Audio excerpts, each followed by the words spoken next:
Hey guys, what's up? Turbo here with a quick, well, fairly quick guide on something that I get asked about a lot, which is what settings and such do I use when I render things out with SOny Vegas. I'm still using SOny Vegas Pro 13. I believe there's a more recent one, or I could be wrong. But that's what I'm still using at the moment anyway, because I can't be bothered upgrading. This works just fine most of the time. And, ooh, I've got a message. Anyway, let's get on with the video. So, what do? Well, it really depends, not to get too complicated now, but it really depends on what I'm doing. In this case, this is stream highlight footage, so how I handle it is different to how I would do recording normally. But anyway, I'm going to try and give you a little run over on what I do. Personally, you might want to do something different, but I digress. Let me show you some of the most important things. Now, to start with, point numero uno, the main thing is first to go right-click on your footage, properties, and disable the resample. What resampling does, is ruin your video footage. Because if we play this clip now, I'll just preview it in auto, which will make it look a little worse. But let's preview it.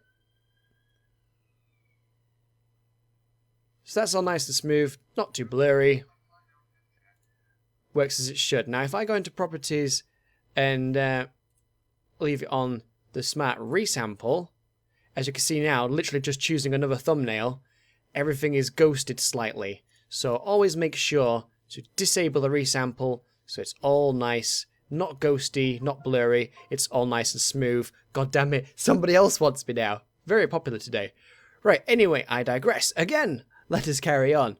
So, what else do I do? Usually, again, depending on the quality of the footage, I do sharpen it just with a light setting, just a stock light setting, just to get rid of a few jaggies, bring out some of the finer details like the nuts on the panels here.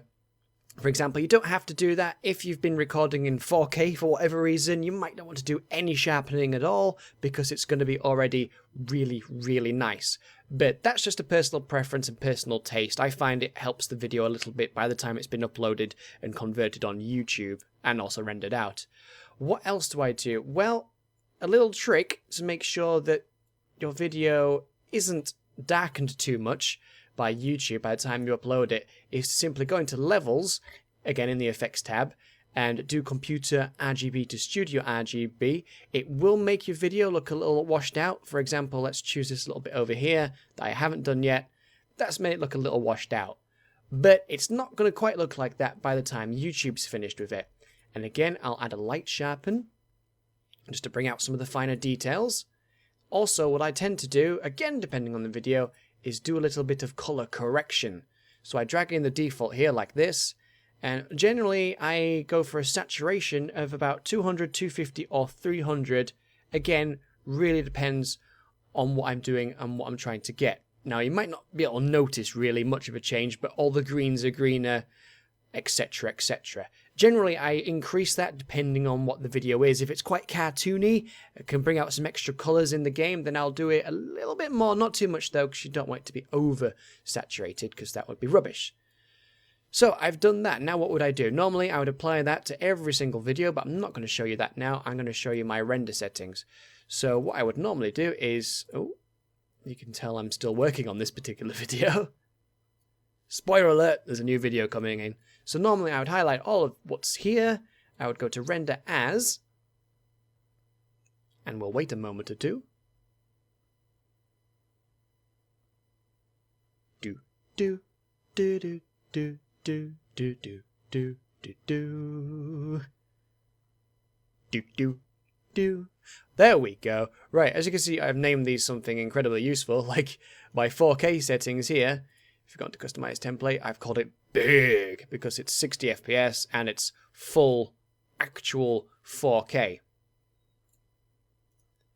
This is the Sony XAVC codec, by the way. And then I have this smaller 4K, which is like QFHD, which I believe is quality full high definition or something like that. It's probably something else, so I do apologise if I've got that wrong. I've probably got that wrong. But anyway, that's 4K, but slightly less than full 4K. This is the kind of thing that will become 2160p on YouTube or 1440p.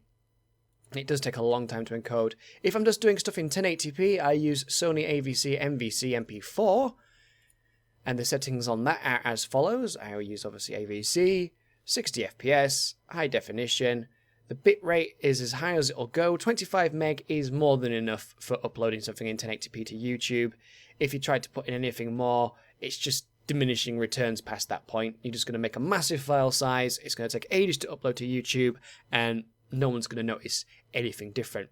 And of course, because it's recorded progressive, we have it on progressive scan. And my encode mode is to use the CPU only, because SOny Vegas does have a habit of crashing sometimes with SLI, so I tend not to I tend not to render with any speed enhancements from the GPU. Obviously, that's when I'm just doing something as an MP3, whether I'm boosting audio, changing audio, and also I also use main concept AVC, AAC, MP4 in 2K for any 2K footage.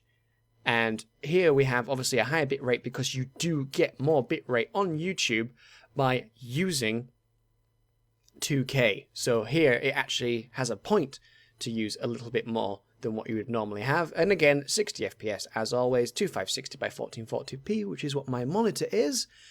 And audio is just left as is. That might not be the default. It could be different actually. But yeah, I tend to leave everything as just decent quality, don't need to go too mental. So yeah, that is about it guys. There's not really anything else to show you. That is my particular settings. You might want to do something different. It really depends on what you want to do, the quality you want to achieve, how long you're bothered about waiting for it to render, how long you're bothered about waiting for it to upload. Because if you want to get really small file sizes, you'll want to compress it more rather than going for maximum quality. It's totally up to you. This is just because people have asked. I thought I would cover what I personally do. There are other guides by other people who do things differently. Like I say, pick and choose what you want to do, guys, but hopefully this helps you a little bit when it comes to doing your own videos. Thanks for watching, guys. If you like the video, give it a thumbs up, and don't forget to subscribe if you haven't already, and I will see you very soon with this video, probably. See you guys. Thanks for watching.